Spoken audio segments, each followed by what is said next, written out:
আসসালামু আলাইকুম। আলহামদুলিল্লাহ ওয়াহদা ওয়াসসালাতু ওয়াসসালামু আলা মান লা নাবিয়্যা বাদা। সম্মানিত দর্শক মণ্ডলী, আমাদের অনলাইন আল ইতিসাম টিভিতে একটি গুরুত্বপূর্ণ জিজ্ঞাসা করা হয়েছে, আর তা হচ্ছে কবরস্থানে গাছ লাগানো ও তা কাটা যাবে কি? কবরস্থানে বলতে যেসব জায়গায় কবর রয়েছে সেসব জায়গায় গাছ লাগানো যাবে না এবং সেগুলো কাটার জন্য সেখানে চলাচল ঘোরাঘুরি করা যাবে না। তবে যেগুলি জায়গাতে গাছ লাগানো হয়, কবর দেওয়া হয়নি, অনাবাদ পড়ে রয়েছে, সেগুলি কবরস্থানের উন্নয়নের জন্য গাছ লাগাতে পারে। যেখানে কাজ করলে, গাছ লাগালে, গাছ কাটলে কবরের উপরে আসা প্রয়োজন হবে না। তবে যেখানে কবর রয়েছে সেখানে গাছ লাগানো যাবে না, কেননা সেখানে গেলে কবরের মর্যাদা রক্ষা করা যাবে না। রাসূল সাল্লাল্লাহু আলাইহি সাল্লাম যে কবরের মর্যাদা রক্ষা করতে বলেছেন, তার উপরে বসতে নিষেধ করেছেন, তাকে পাকা করতে নিষেধ করেছেন, এসবগুলো যে বলেছেন মূলত কবরকে সম্মান করা। আর কবর পূজার জায়গা নয়, সেখানে মানুষ যাবে না, সেখানে মানুষ যাতায়াত করবে না। যেতে পারে কবর জিয়ারতের জন্য, পাশে গিয়ে কেবলামুখী হয়ে আল্লাহর কাছে তার জন্য প্রার্থনা করবে। আমরা কবরস্থান সামাজিক প্রয়োজনে ব্যবহার করা যাবে না মর্মে, বা কবরে গাছ লাগিয়ে সেখানে যাতায়াত করা যাবে না, মান সম্মানের হানি হবে মর্মে আমরা আপনাদের কয়েকটি হাদিস শোনাই। জাবের রাদিয়াল্লাহু তাআলা আনহু বলেন, নবী করিম সাল্লাল্লাহু আলাইহি সাল্লাম নিষেধ করেছেন আই উজাসসাসাল কবর ওয়া ইউবনা আলাইহি, যে কবরকে পাকা করা হোক, কবরের উপরে ঘর নির্মাণ করা হোক, এটা তিনি নিষেধ করেছেন।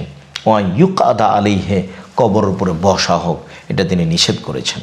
মানুষ যখন সেখানে গাছ লাগাবে, গাছ কাটতে যাবে, তখন স্বাভাবিকভাবেই কবরের উপর দিয়ে মানুষকে চলাচল করতে হবে, তখন কবরের মর্যাদা রক্ষা করা যাবে না। রাসূল সাল্লাল্লাহু আলাইহি সাল্লাম জোরালোভাবে নিষেধ করেছেন সেই কবরকে পাকা করার ব্যাপারে, কবরের উপরে ঘর নির্মাণ করার ব্যাপারে এবং কবরের উপরে বসার ব্যাপারে। মুসলিম মিসকাত 1697 নম্বর হাদিস।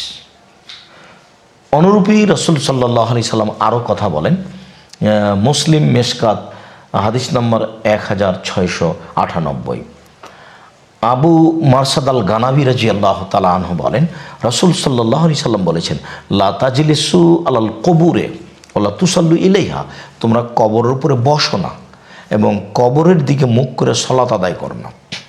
একটি হাদিস এভাবে এসেছে যে তোমরা কবরের দিকে মুখ করে সালাত আদায় করো না, আর একটি হাদিস এসেছে তোমরা কবরের উপরে সালাত আদায় করো না, আর একটি হাদিস এসেছে কবরের পাশে সালাত আদায় করো না। যার কারণে আমরা বলেছি যে কবরের দুই পাশে যে মসজিদের দুই পাশে কবর রয়েছে সেখানে সালাত হবে না, যে কবরের উপরে মসজিদ রয়েছে সেখানে সালাত হবে না, যে কবরের কেবলার দিকে যে মসজিদের কেবলার দিকে কবর রয়েছে সে মসজিদে সালাত হবে না, সেগুলিকে পৃথক করতে হবে। সাথে সাথে রাসূল সাল্লাল্লাহু আলাইহি সাল্লাম কবরের উপরে বসতে নিষেধ করেছেন। অতএব গাছ লাগানো এবং গাছ কাটানোর জন্য কবরস্থানে এইভাবে চলাচল হিসাবে যাওয়া যাবে না।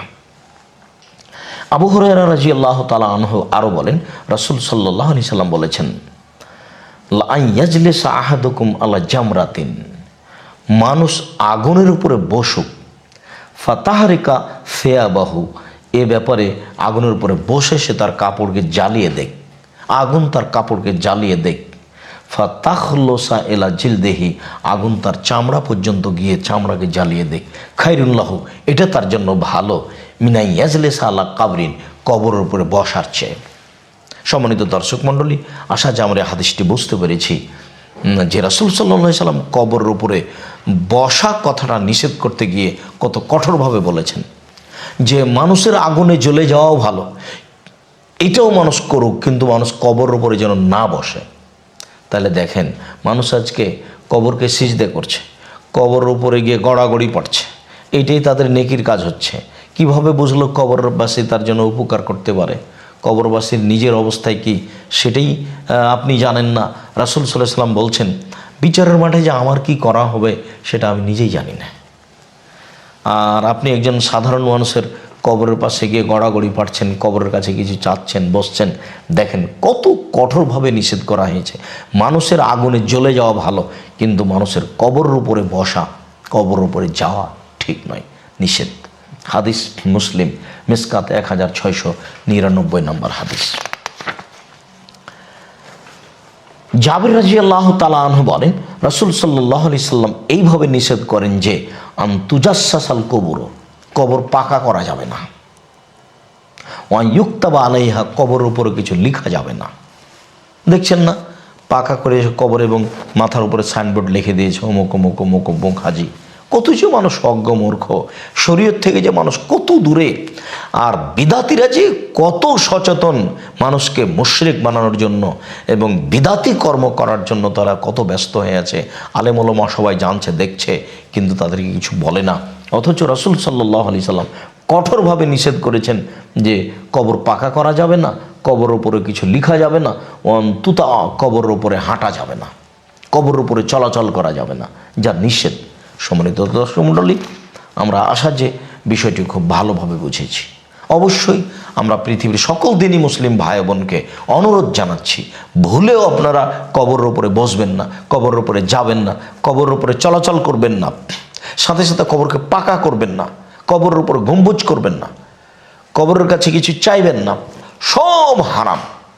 আপনারা যাবেন কবরের পাশে, কেবলামুখী হয়ে দোয়া করবেন কবরবাসীর কল্যাণের জন্য।